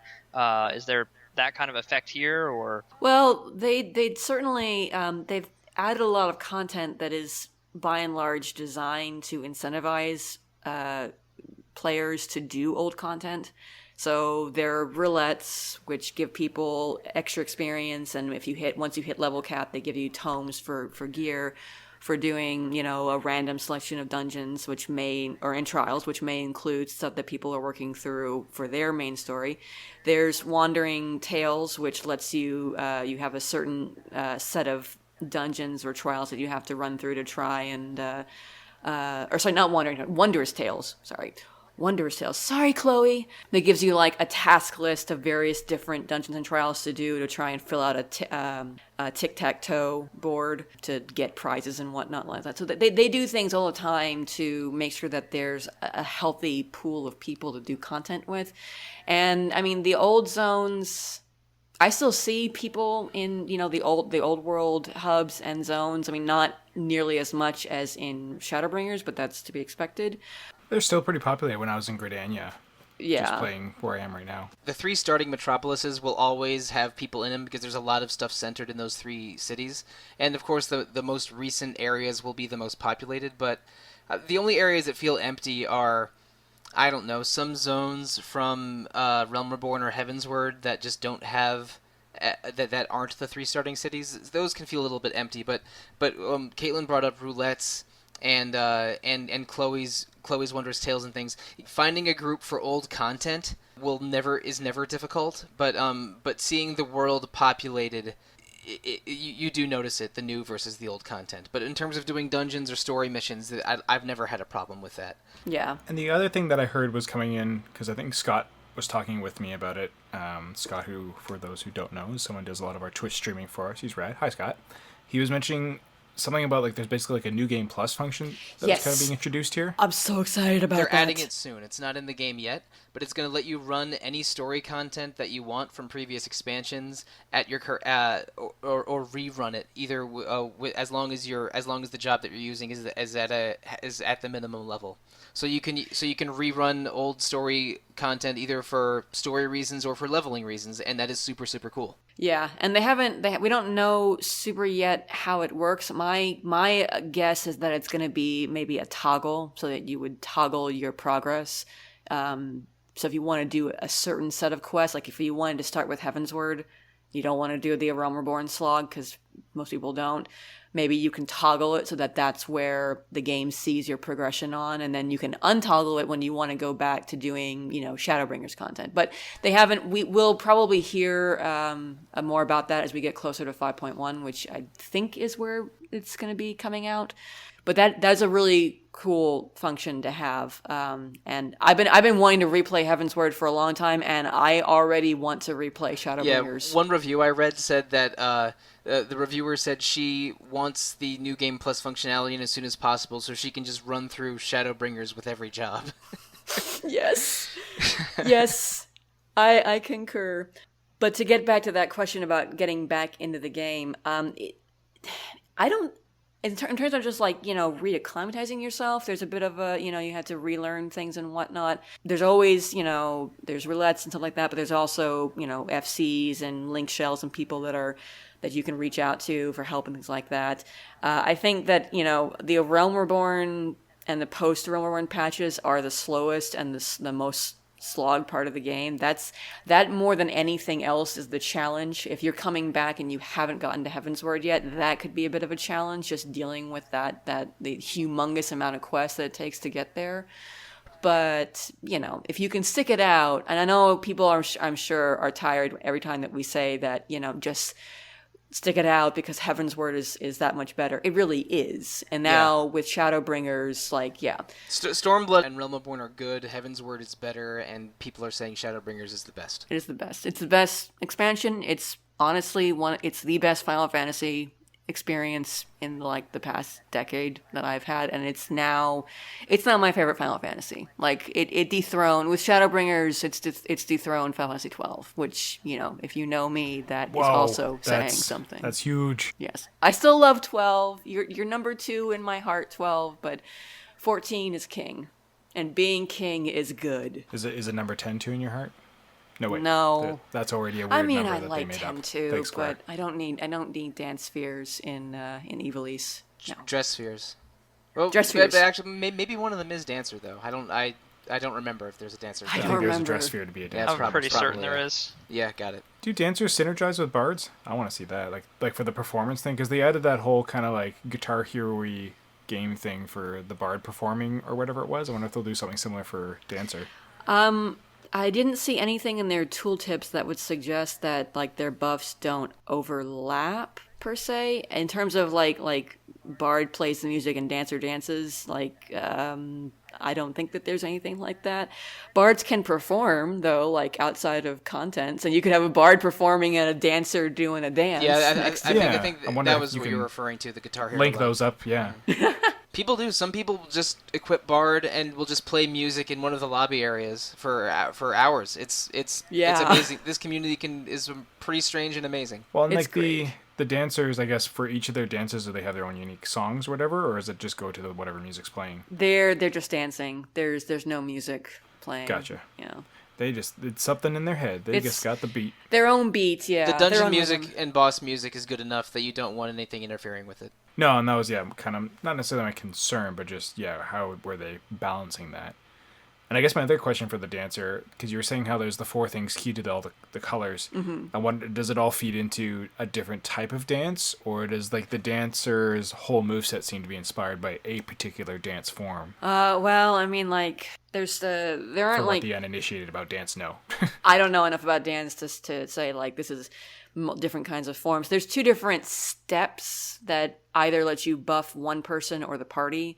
All it involves, like I said, is the Simon Says. Basically, you have You have 4 basic moves that are your standard single attack combo, and then the 2 moves that are procced from those 2 single target attacks. They're the 4 different colors, and when you start a dance, they transform into the special versions of those that are just solid colors that all their function is for you to hit them when the game prompts you to, in order to complete the step.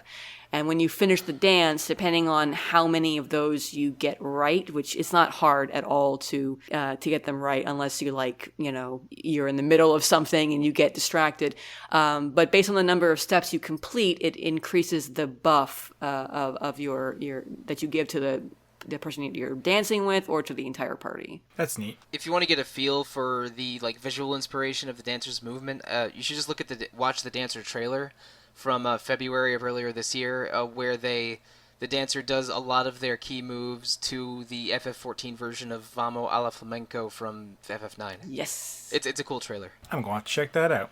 Well, is there much else you want to dive into, or shall we save the rest for your review and press on with the last bit of chatting today? I think we should save the rest for the review. I didn't mention the trials, but they're fun. Right. They have good music. I've done the extreme versions, and those are, they're fun. They're not like the most challenging things in the world, but they're kind of on par with like the initial extreme primals that we've seen in previous expansions. So. Yeah, and by the way, primals are special monsters. A lot of them are Final Fantasy summons, and trials are special boss battles that are very heavy on mechanics and precision and really, really exciting. And the final trial is really good and epic, but I can't talk about it because spoilers. Yep. That's totally fair. And I feel like not good music is a thing you will not hear with any reviews or commentary on this game, so the only thing is you might get tired from hearing the lahi of the Raktika Greatwood music because it plays a lot while you're there. Even though that whole track is great. Like, I don't dislike the track, but everyone, the meme right now is the lahi. It's either lahi from that song, or it's the lali-ho greeting that you have to do when you're talking to dwarves, because it's like, dwarves are Lalafels. Everyone in the first has a different name that actually aligns more with like traditional deep fantasy. From like, books and stuff. So like the Elezen are elves and the Lalafels are dwarf and things like that. But like you have to greet dwarves by reaching out your hand and saying lally ho. So throw us back to Final Fantasy 9. I like it. Yeah. And 4. Oh, 4 as well. Yeah, you're right. It's good. It's very good. I'm getting the sense, and it's just making me want to play it again more, and I want to set everything else aside and just play that, which I think soon I'll be able to.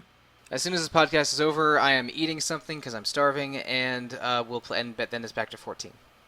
Me too. Well, take us home, there. Sollosi. You've been playing another like really great recent release that everyone's been, I think, mostly raving about. Like it's been pretty solid. Bloodstained: Ritual of the Night. What are you playing it on? I am playing it on Switch, which seems like a mistake. Yeah, how does it run? Not great.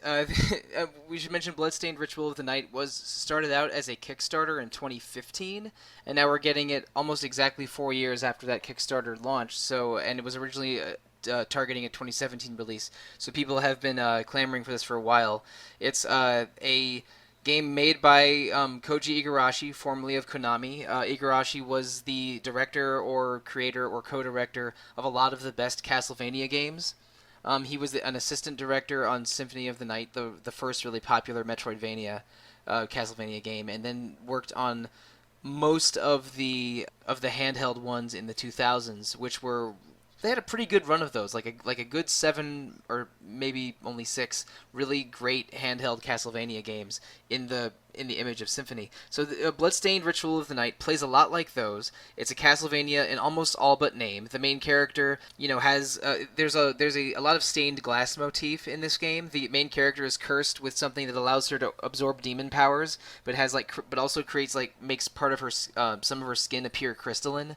So when you defeat some monsters, they sometimes shed crystal shards that she can take into her body, and it makes the stained glass on her body change. But but like she has like this sort of like things on her body become her powers, kind of like Shanoa in Castlevania Order of Ecclesia. She has fighting game moves and a lot of weapons and a lot of spells, kind of like Alucard in Symphony of the Night, and she uses demon powers and can then appropriate them for her own ends, just like Soma in 2 of the GBA and DS Castlevania games. Like, so there's a lot of Castlevania ideas and concepts in Bloodstained. Sounds like a big love note for sure. 100% is. And they even brought back the original voice actor for Alucard in 1997 to voice one character who you might like this, Caitlin.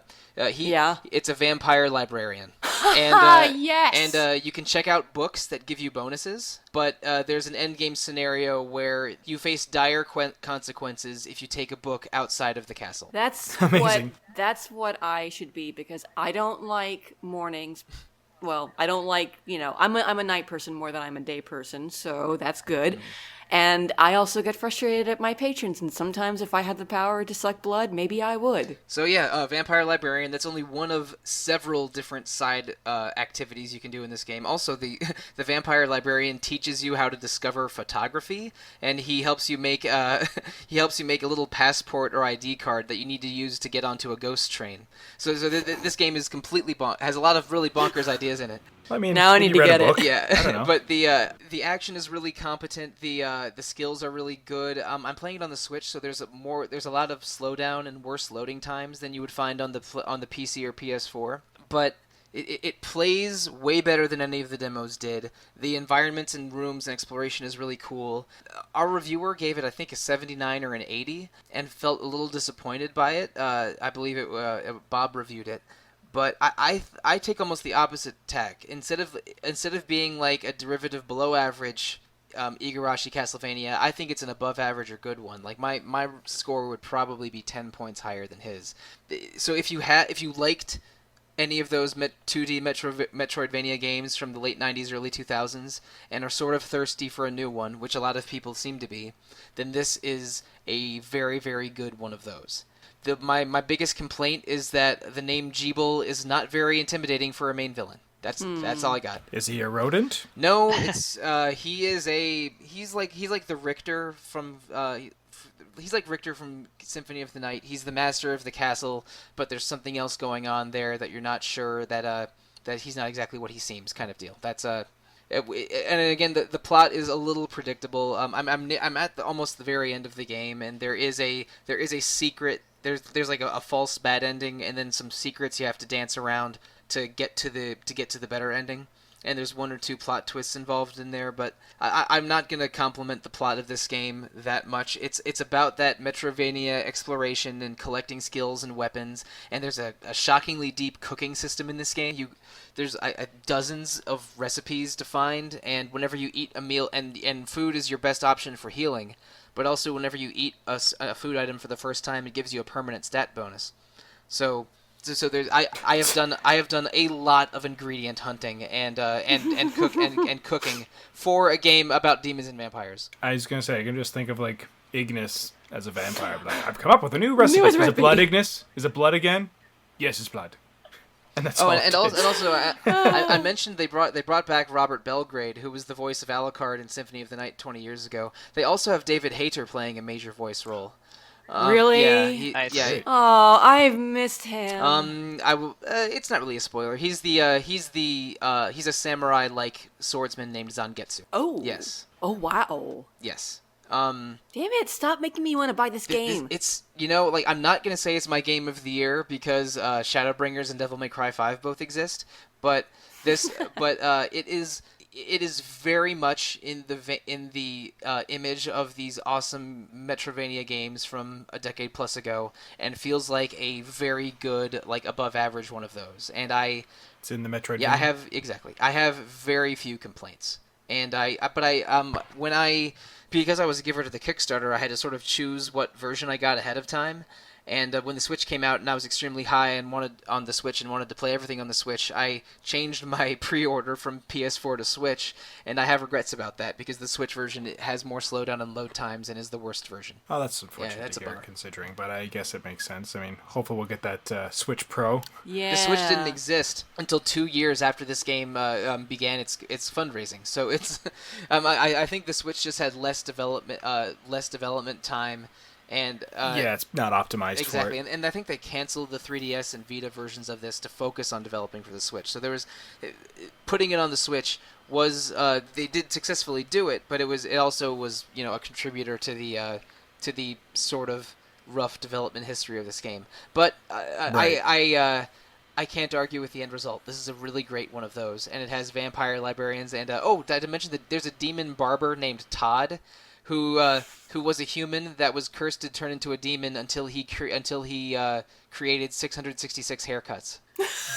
So does he live on Fleet Street? No, Yes. I don't believe he does, and he's definitely not in the image of Johnny Depp. But you can change the main character's hairstyle if you visit him. Oh, that's fantastic. There's Now the question is, if he changes 500 hairstyles or whatever it is, does he get released and suddenly just you can't change anymore? I don't know, but I think there are fewer than 666 hairstyle items in the game, so you probably can't release him from his curse. It's a shame. Unless, whatever the options are exactly the options that he needs to finish off. Maybe he's been at it for a while. It'd be a really funny, weird side story thing to help him. But it's again the gameplay variety is huge. There's at least 100 special skills to equip, and you can equip 5 at once because they operate by different buttons and such. The most annoying thing about the game is that I got really stuck at one point because I didn't realize I had to get the crystal skill from a random regular enemy in the game to progress, and I was trying to search every nook and cranny on how to move forward. But it's like, no, you just have to farm some jellyfish for a while. Oh, I hate when that happens. Yeah. There's several games have been guilty of that and just not telling you, and you just have to hope you come across And it did take me a while to figure out that I needed to invent photography and then give my picture to the vampire librarian. This game is great. I am having a lot of fun with it. I'm probably at the 80% mark or so. I had a big twist happen, and I'm sort of the end game is in sight. So I will probably beat it this weekend. I'm not 100% sure on that. But Bloodstained Ritual of the Night. I really like it, and I sort of would rate it higher than the official RPG Fan Review did. Good stuff. Caitlin, you haven't gotten it yet, but it's sounding more and more like you want to.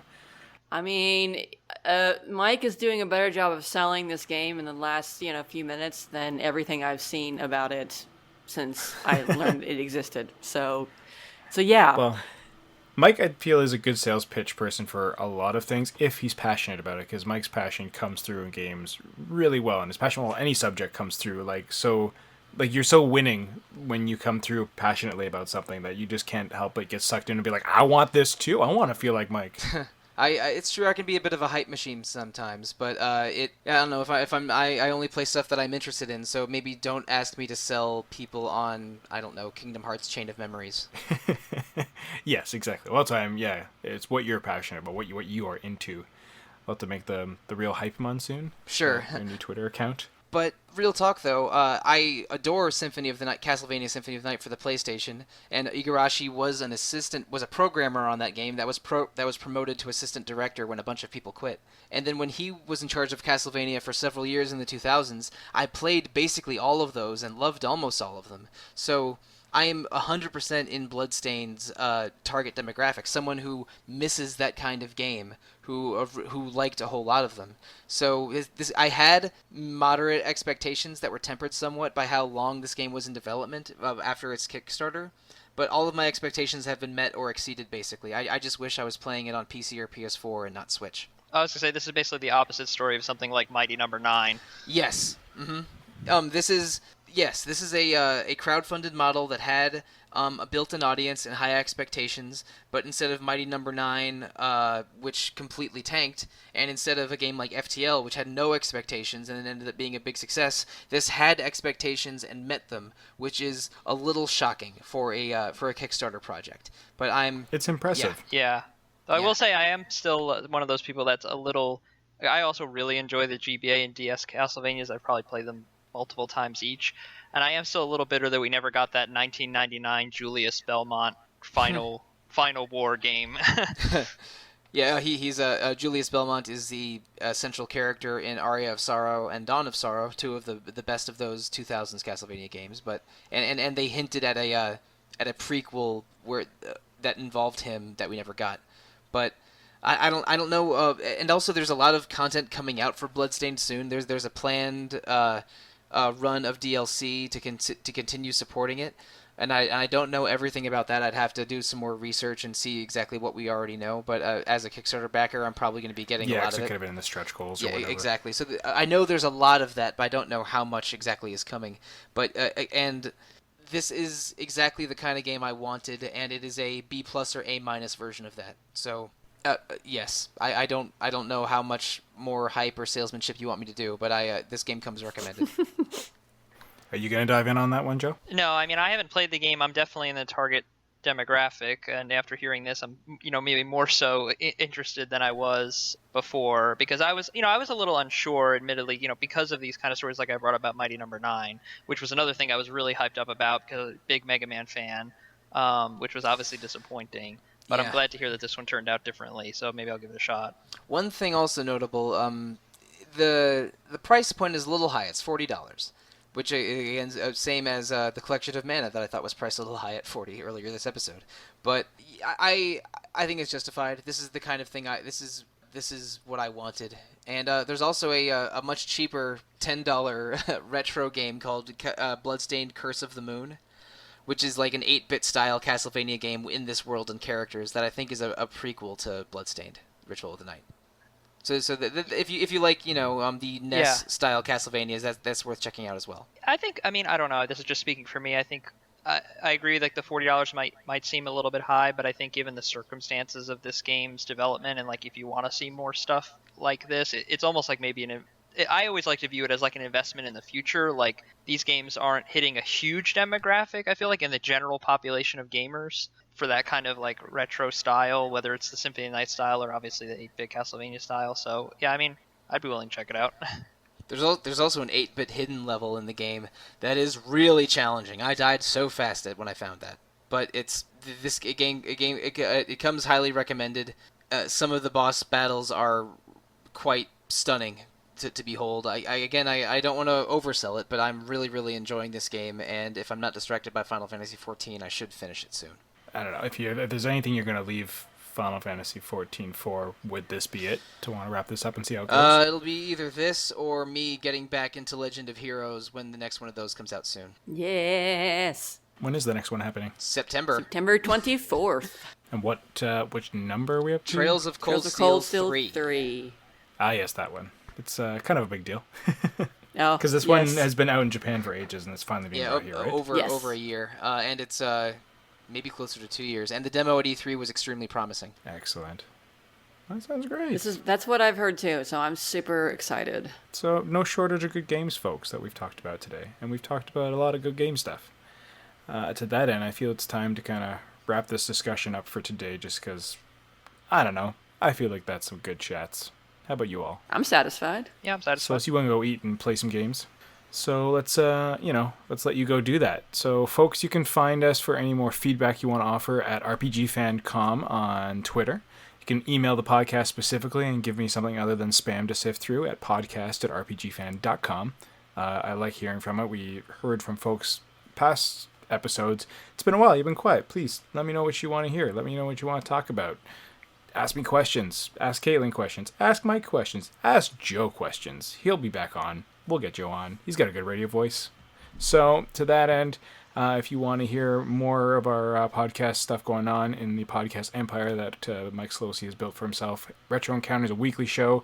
There's always good content on that one, whether it's a retro game, great discussion about concepts. There's always something super interesting to listen to that I'm sure will be in your video game wheelhouse.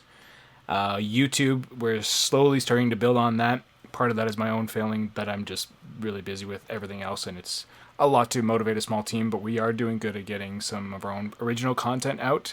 And then we, of course, have regular trailers and teaser content coming out as companies give that to us. So if you want to find your source for RPG news in a video format, check out our YouTube page. Aside from that, folks, thanks so much for listening. Caitlin, Mike, Joe, thank you so much for being on the show with me once again and going at length about your passion for all these games. Thanks for having us. Thank you. It's a pleasure. It's a pleasure as always. You're all good people. I'm glad we have a lot of good people to work with here at this site. To that end, folks, once again, thank you, and we will see you, and you'll hear from us next time. Sure, that's a good way to end it, right? All right, bye.